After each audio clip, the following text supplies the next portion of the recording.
Welcome to the Real Life Johnsons with the Commissioner and Dr. T. We are so excited. It is Black History Month. And Yes, so we are 365. adorning our African garb, but we have a great show for you today. We were walking and the commissioner made a comment, and I was like, we need to do a show on Grandma Said, because our grandmothers had some great sayings. And so today, on this episode, we're going to talk about Grandma Said and some things that my grandmother, Valerie Calvin, and Larry's grandmother said. Introduce your grandmothers. Yes, just say their first name, Leona and Mary.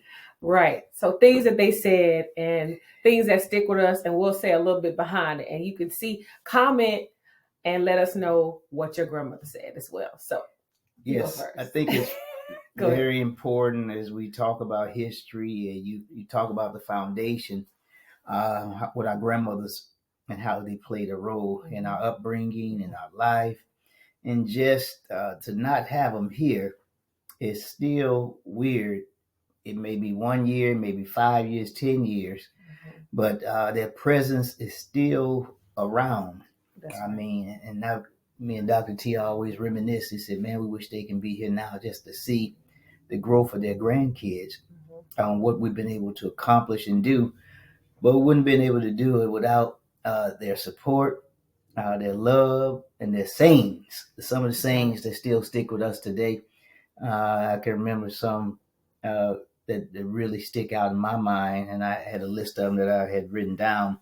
But I think one of them that come to mind is nothing comes to a sleeper but a dream. And that used to be one that my grandmother would say. Basically, you got to get up. You can't be lazy. You can't wait on somebody to do something for you. If you want things to happen, and you got to be in it to win it, type of thing. And so the sleeper was just an analogy, but it talked about, taking the initiative, getting things done. My grandmother was the one, both of them had really just didn't lay down.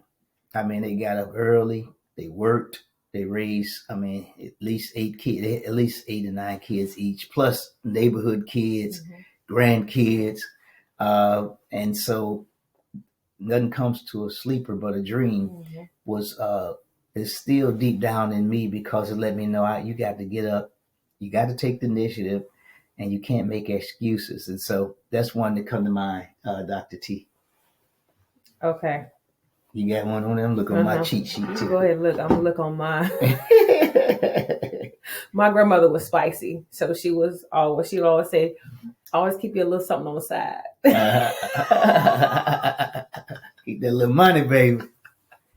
The main. I had that granny that had a little nip and tuck, put something here. Yeah. My grandmother would put money away, and she would hide it from herself sometimes. But I'm gonna tell y'all something. My grandmother was lucky. That Val Marie had dream books. Y'all remember the dream books for the lottery and the lotto and things like that? Go get that Val number. Marie had a system. Val Marie had calendars for years and years. And to this day, I don't know what straight box means. All I know is my grandma won the lottery more than anybody I know. Still to this day, straight box, straight whatever. Oh yeah. She had a system. I remember she won $2,500. I was like, who does that? And it was like on numbers. I don't know. She was like, this gonna hit. It's been this. She had a system, like she knew it, and so she always kept a little something. What's your side. birthday? It was. Tell me your birthday. I gotta play your birthday. Your birthday today. I gotta go play it. And then we was in Chicago, so if Mary D used to do the numbers. That's right. The lottery. If Mary D can do the numbers, that's right. So we can't win today. Miss Mary D used to do it on WGN. Used to run. That's right. Used to play them lottery numbers. And if Mary D was on there, they knew they were going to hit. So another one for me would be, if Mother Nature don't get you, Father Time will. You got to explain. If Mother Nature don't get you, Father Time will. That means you can die of old age, or you can, it basically like Mother Nature would be just Mother Nature, and then Father Time, and they would just explain, if you don't take care of business, get it done one way or the other, you're gonna leave this world. And so you want to make sure that you use your time wisely, that you're making sure that you're taking care of business, and that you're doing the things that help your family and friends to be all that they can be. And so I used to always tell people, don't rush it. You know, things gonna come out, things gonna work out. Yeah. You just gotta let things play out. You gotta be patient. And those were so instrumental in my life, is because I'm saying, what is Mother Nature? You knew what Mother Nature was, but then Father Time will. And Father Time is just that hand, that clock, that clock. It's going to keep ticking. Time does not stop. It doesn't wait for nobody. It's going to keep going, whether you happy, sad, going through tough times. It just happens. And that's what something that sticks with me today. If Mother Nature don't get you, Father Time sure will. And so she would say that, and that just stuck with me. It just let you know that no matter where you are on the spectrum of life, eventually your time will come and it's going to end. But between that time that's going to end, what are you doing to make and maximize your time? So thank you for that one. My grandmother was very jovial, very friendly, but she was honest, sometimes brutally honest. And the things, I didn't really get in trouble with her too many times. But when she know that I wasn't telling the truth, she's like, tell the truth. Just tell the truth.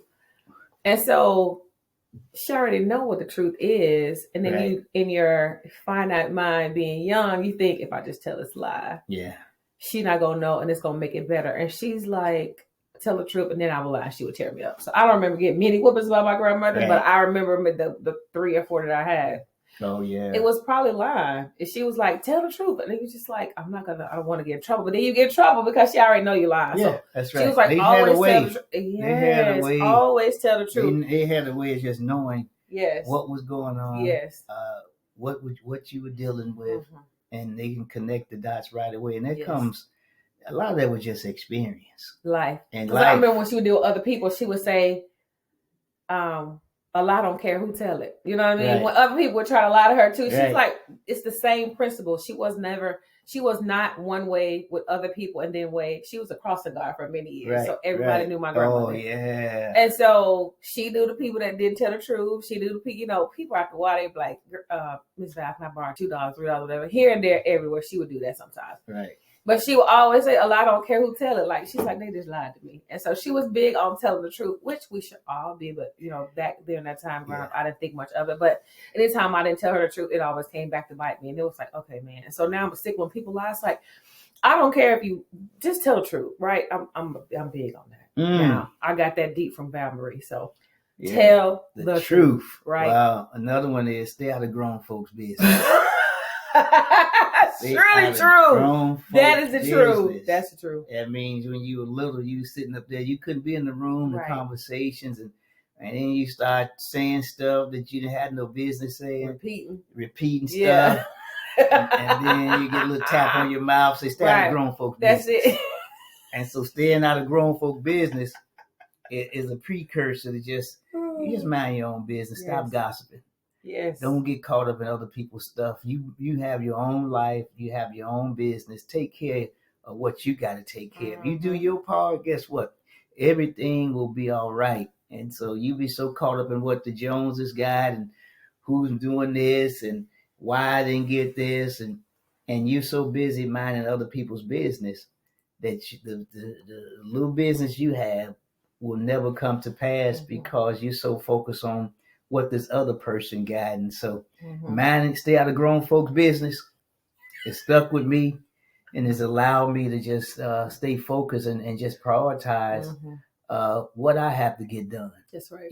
So I can be resilient and persevere and continue to have the vision, God has given me for my life in so many different aspects. So again, stay out of grown folks' business.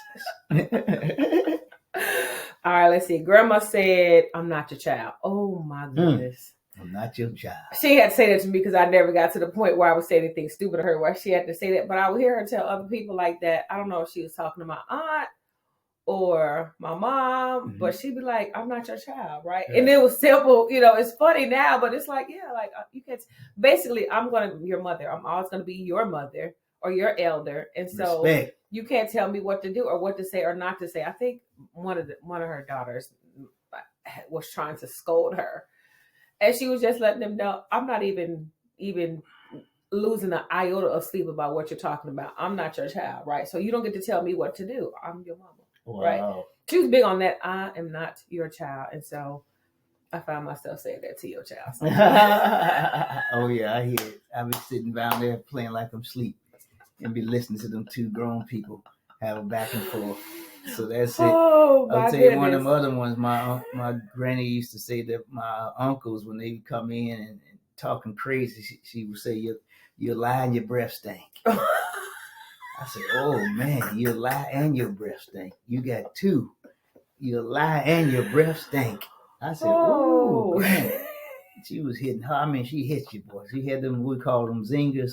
She would hit them, man. You didn't know what was coming, and she just throw one on you. And all you could do, my uncles and them could do, is just break down, because you couldn't get past it. She didn't have to have no stuff plugged up to you to really test the lie detector, nothing like that.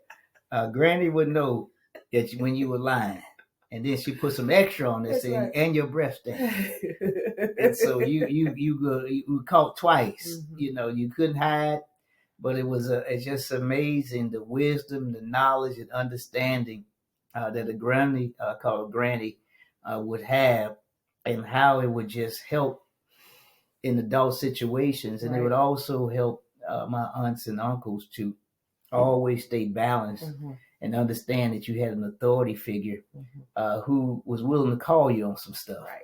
And making sure that you were straight up and honest in your dealings and making things right with people. Mm-hmm. And so that was another funny saying that she would say I would listen to growing up, but it also had meaning behind it, mm-hmm. which is be honest, mm-hmm. Be truthful, mm-hmm. Stay focused, mm-hmm. and also make sure, because your word is your bond. That's right. It's all you got. Mm-hmm. And so that was another one, Dr. T. No, I love it.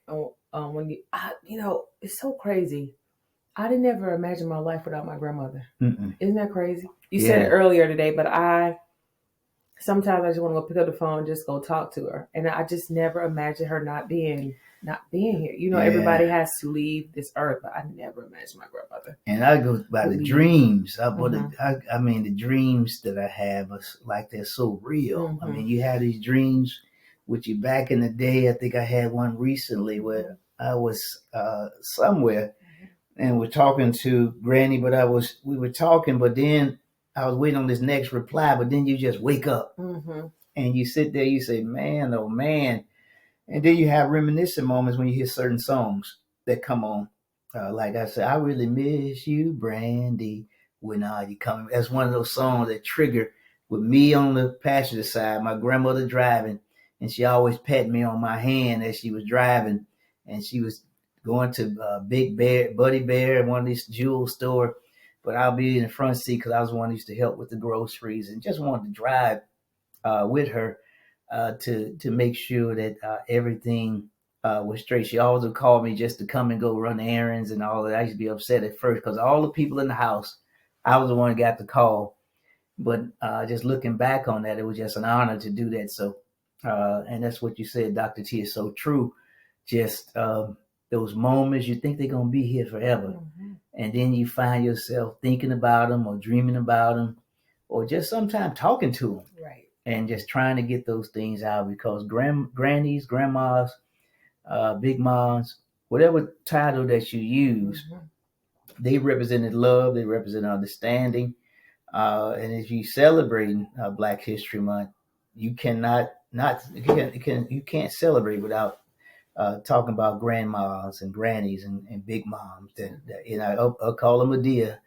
One of the ones they used to call them. Right. That really, really, really just set the tone and where we're going. Let me see if I got another one while you keep going. I think you mentioned it earlier. What we didn't recognize then that we know now is it was experience. It was life experience. And it's so funny that you mentioned going to the store. My grandmother did not play about a sale, right? So, and my grandmother didn't drive. And so if no one was coming to take us, we were getting on the bus. Anybody know about Chicago? The bus system is amazing. Don't get me wrong.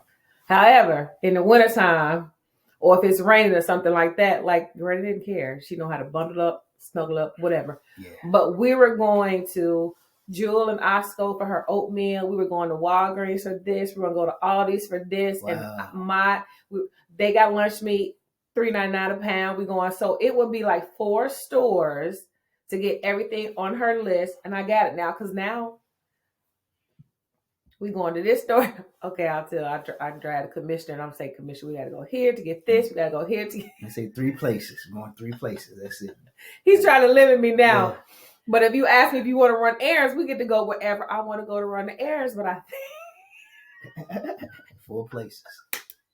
Can't give a limit. That's right. But there's somebody else around here that learned to be a pretty good bargain shopper, but I ain't going to call no name. I'm just going to look at them. That's right. That's right. All day. But so leading up to my next grandmama said, pay your bills on time. You know, you hear it.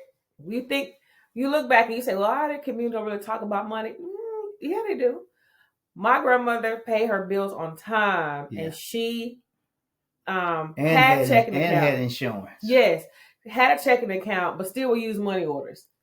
Yeah, she was paying her bills on time, getting the money order, sitting there, making sure she got them. She would be like, okay, I'll get this credit card because it got a good deal and I'll pay it off. She had a system. It was amazing, remarkable. And now I'm like, okay, Granny, I see.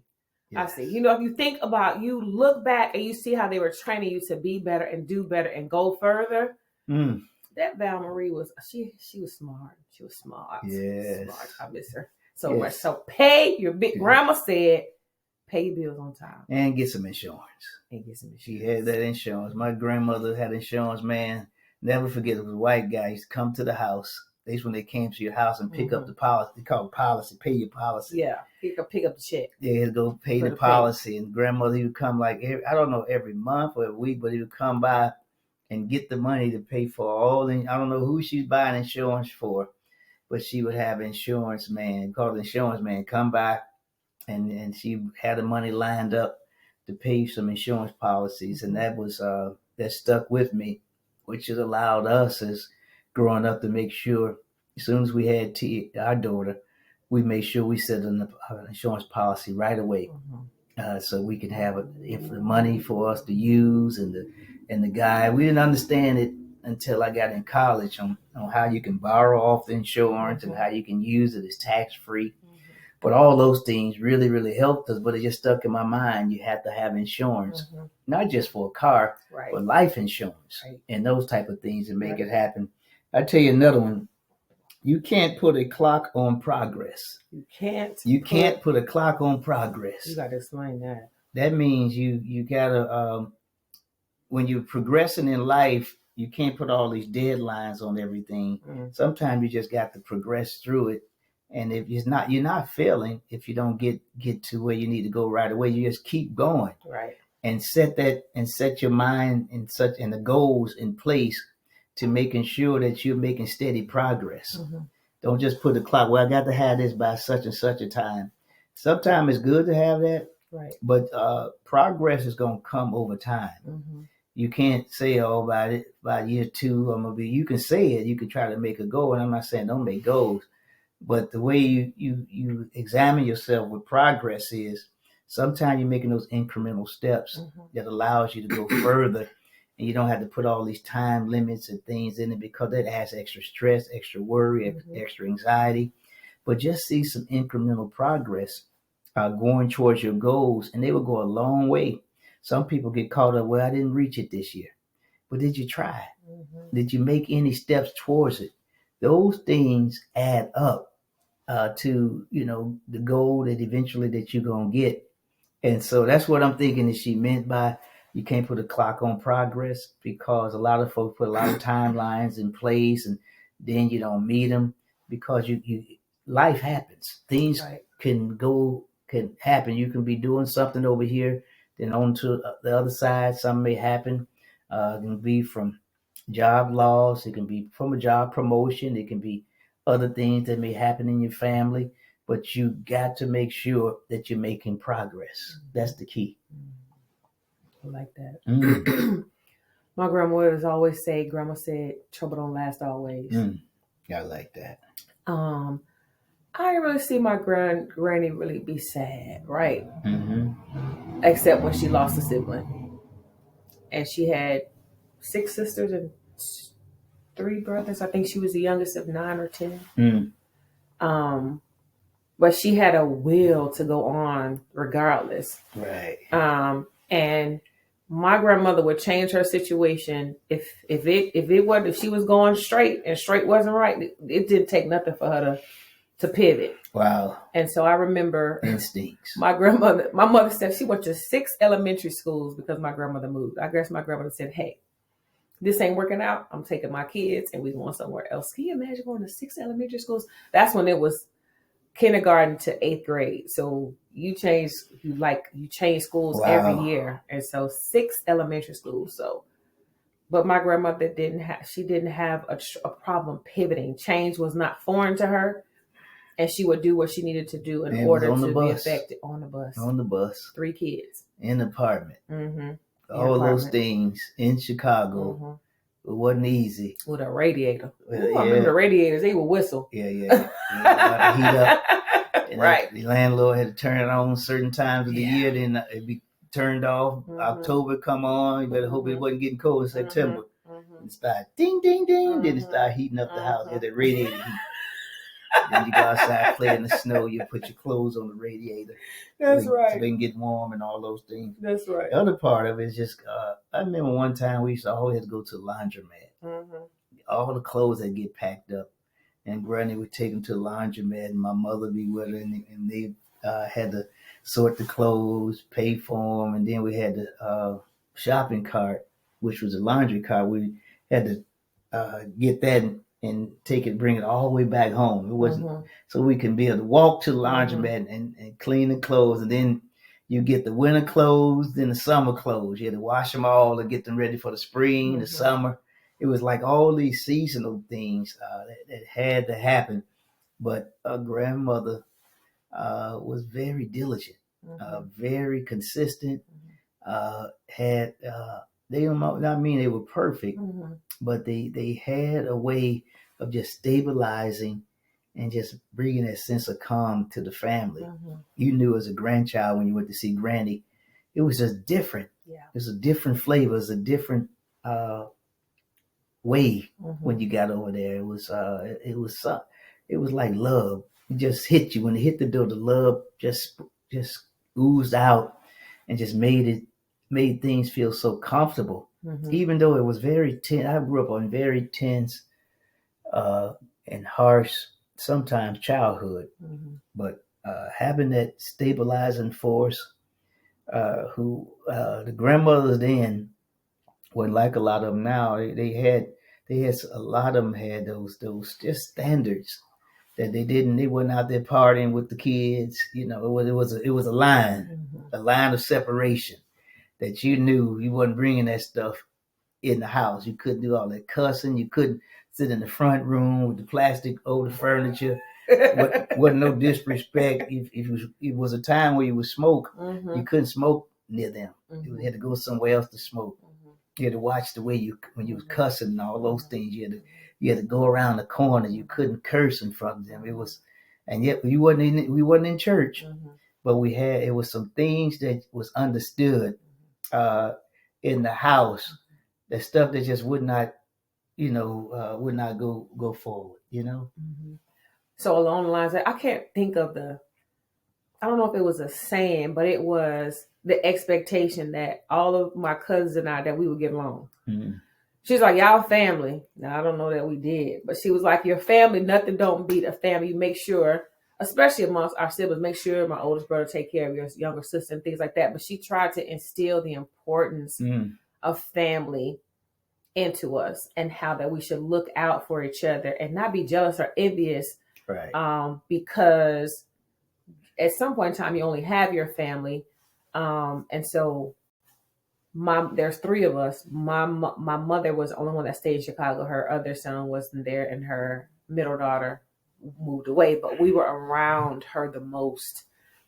And I think sometimes the other cousins thought that she had favorites. No, she didn't have favorites. She just knew us, right? It's a difference if you can. She knew Tanisha go get me XYZ. I'm around her like every week, every other week I was at my grandmother's house, and so it was nothing for her to say go get that. Well, some of my other cousins, they weren't around like that, and so she'd say something, and it's like they look at her.